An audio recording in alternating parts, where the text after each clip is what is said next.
MidAtlantic Mother's Milk Bank is a nonprofit milk bank that opened in 2016 to fulfill the growing need for an ample, reliable source of bank donor milk in the state of Pennsylvania. When we started this project in 2015, there were no NICUs on our side of the state in Western Pennsylvania that used donor milk.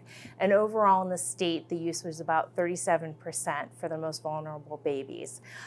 We're really pleased to say that now, within just months of us opening 3 years ago, we had 100% of the neonatal intensive care units in the western half of our state using donor milk, and now nearly 100%, it's over 95% now in the state of our high level, level 3 and level 4 NICUs use donor milk. And then we're seeing the use of donor milk also evolving.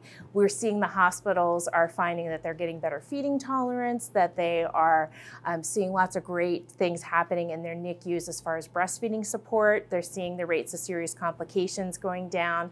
And so they're evolving their use. They're starting to expand their use to include more babies that require supplementation. Some of these hospitals are even starting to include their well babies in the mother baby units. So it's really been wonderful to see, and wonderful to see the results of it. We had one of the largest neonatal intensive care units in our state, actually had a 90% reduction in their cases of surgical necrotizing enterocolitis. So all because of our donors. So our donors are truly making a huge impact on the health outcomes of babies in our region. Currently, our milk bank serves over 24 hospitals scattered throughout a 4-state area. They represent about 75% of the amount of milk that we distribute. Approximately 25 to 30% of what we do is outpatients. And that was actually something that was very surprising to us when we began this project. We thought that the NICUs would be, primarily what we served. But what we're finding is that there are a lot of babies with very serious health issues, very serious gastrointestinal issues, cardiac issues, babies that have severe allergies that really have exhausted all of their feeding options. And donor milk does a really good job of keeping those babies growing and thriving, or babies who have exhausted their options, we do a really good job of turning them around if they're not doing well. So those outpatients, we serve the neonatal intensive care units and outpatients of Pennsylvania, West Virginia, and parts of Maryland and New Jersey. So our very first year, just 3 years ago, we distributed only 57,000 ounces of milk. I say only, but that's a huge amount of milk for our first year. And in 2019, we're on track to have over 200,000 ounces of milk being distributed in our region.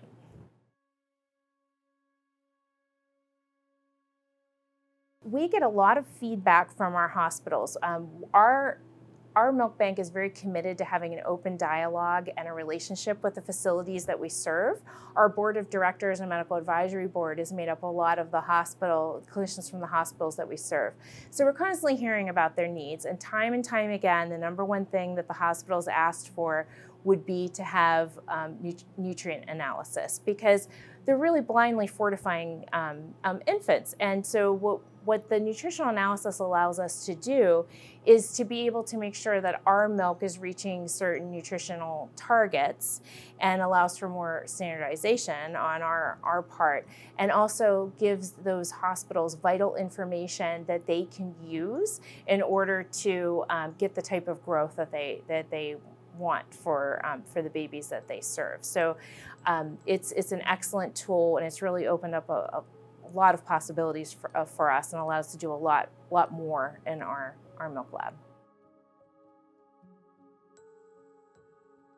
Having the Mirus analyzer in our milk lab has really been a game changer for us. It's allowed us to provide our hospitals with necessary information that will help them manage fortification and help them have the tools that they need for their babies to grow and to thrive. It's also allowed us to be able to do a lot of specialty services for our hospitals that we would not be able to do otherwise.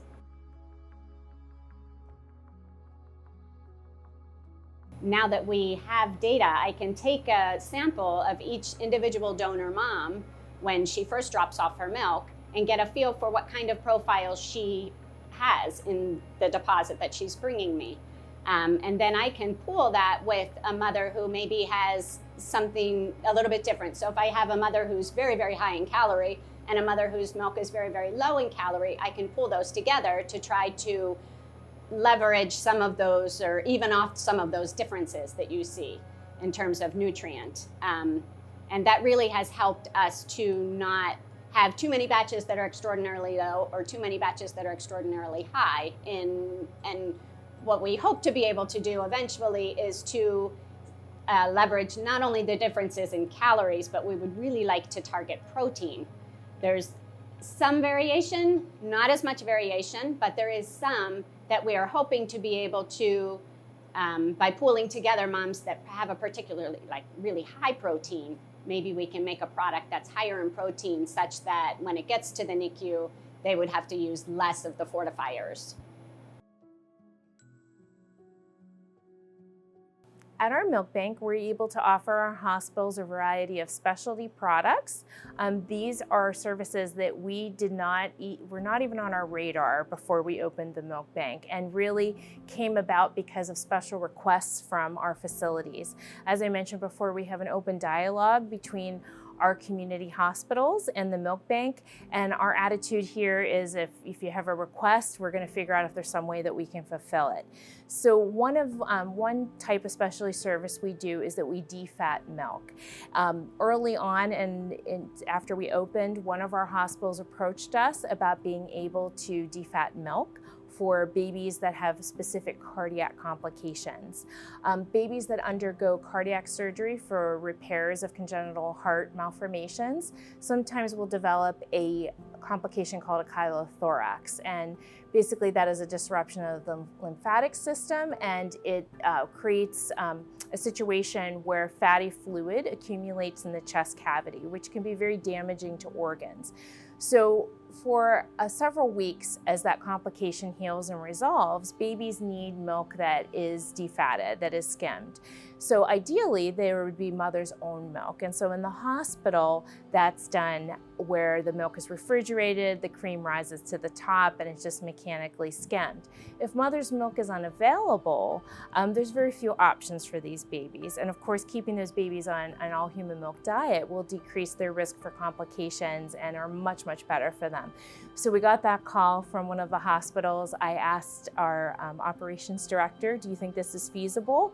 We were able to get a SOP from the hospital, find out how they do it, and so we just do it on a grander scale. In the early days, I was skimming very much like what they're doing in the hospitals.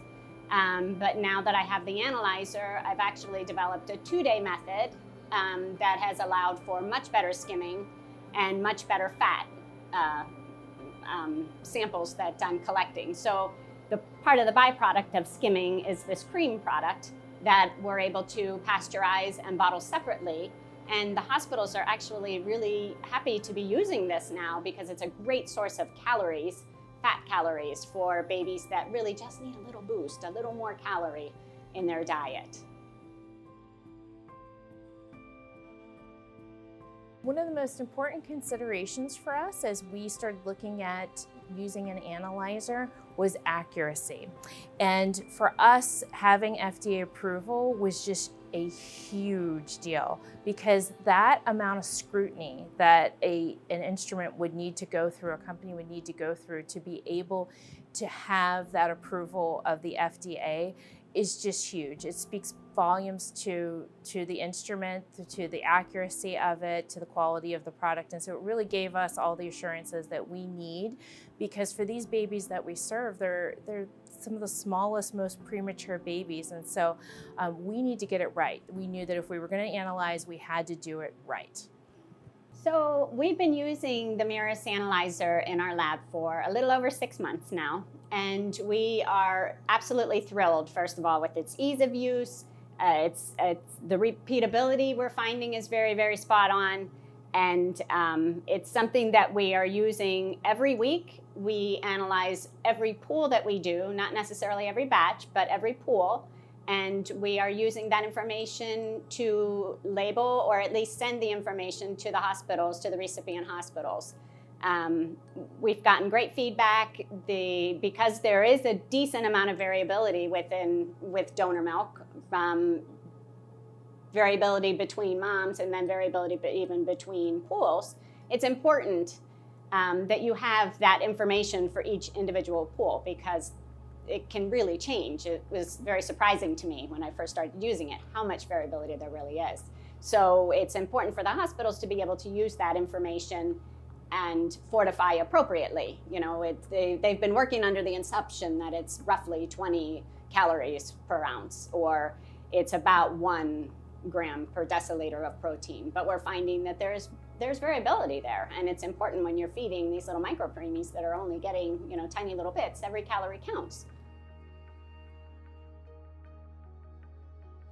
On our board of directors and our medical advisory board, we have a number of breast milk researchers. Over the years, it has become apparent to them that there really needs to be a way to bring down the barriers to using human milk in important research. So what these board members have done is they have formed a separate 501c3 nonprofit organization named the Human Milk Institute and Biobank.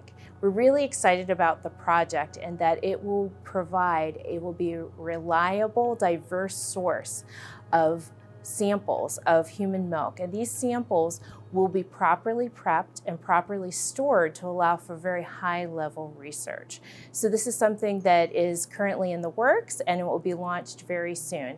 And these samples will be available to researchers all over the country and beyond.